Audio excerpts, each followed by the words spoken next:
રાપર નગરપાલિકાના પાણીના ટાંકામાંથી અજાણી લાશ મળતા ચકચાર।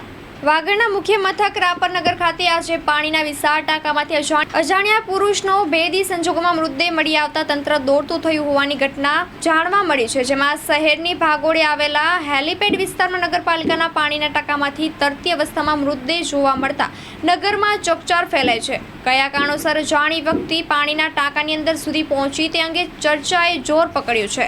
હાલ અલગ અલગ તંત્રના અધિકારીઓ ઘટના સ્થળે પહોંચ્યા છે, જ્યાં મૃતદેહને બહાર ખસેડવાની કામગીરી પણ હાથ ધરવામાં આવી છે। આ અંગે રાપર નગરપાલિકા ચીફ ઓફિસર રવાજી જાડેજાનો સંપર્ક સાધતા તેમણે ઘટનાને સમર્થન આપી જણાવ્યું હતું કે સંભવત રાત્રિ સમય દરમિયાન કોઈ અજાણ્યો ઇસમ પાણીના ટાંકામાં પડી ગયો છે। સુધારાઈના પાણીના ટાંકામાં પ્રથમ પીવાનું પાણી આવે છે, જ્યાંથી ફિલ્ટર થવા માટે મોટા ટાંકામાં પહોંચે અને ત્યાંથી નગરમાં પાણી વિતરણ થાય છે। આ સ્થળે લાશ મળી હોવાનું જાણવા મળતા એમ્બ્યુલન્સ, પોલીસ અને પાલિકાના કર્મચારીઓ પહોંચ્યા હતા। મૃતદેહને બહાર લાવવાની કામગીરી હાથ ધરવામાં આવી રહી છે અને આ દરમિયાન અજાણ્યા પુરુષનું મૃત્યુનું કારણ પોસ્ટમોર્ટમ થયા બાદ જ પોલીસ તપાસમાં સામે આવી શકે છે।